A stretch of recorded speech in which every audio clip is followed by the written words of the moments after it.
যারা নাকি জাহান্নামে যাবে তাদের 4টা বদগুণ থাকবে।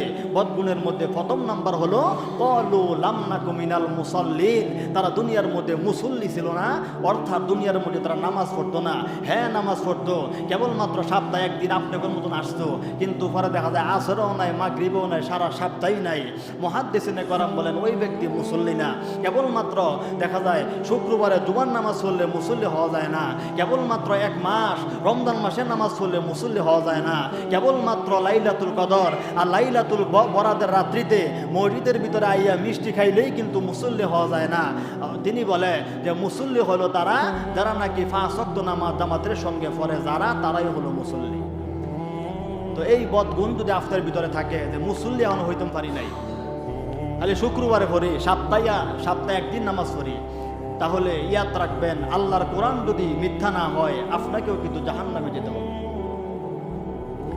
কিন্তু বড় আফসোসের বিষয়, আল্লাহ রাব্বুল আলামিন কোরআনের মধ্যে সব কিছু জানায়া দিছে যে এইভাবে পড়লে জান্নাত, এইভাবে পড়লে জাহান্নাম, সব কিছু জানায়া দেওয়ার পরেও আজকে মুসলমান আমরা মানি না।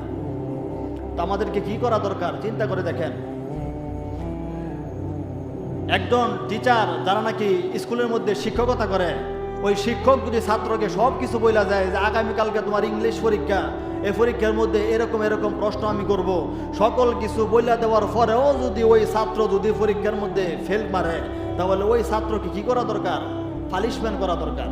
তাহলে ঠিক আল্লাহ রাব্বুল আলামিন সব কিছু জানায়া দিছে, বান্দা এভাবে যদি চলো তাহলে তোমার সামনে জাহান্নাম, আর এরকম ভাবে যদি চলো তাহলে কিন্তু জান্নাত। সব কিছু জানা বোঝার পরেও যদি আমরা না মানি তাহলে জাহান্নামে নিয়ে আল্লাহ রাব্বুল আলামিনও কিন্তু আমাদেরকে পানিশমেন্ট করবে, কারণ আমার উপযুক্ত শাস্তিও হলো জাহান্নামে নিয়ে পানিশমেন্ট করা।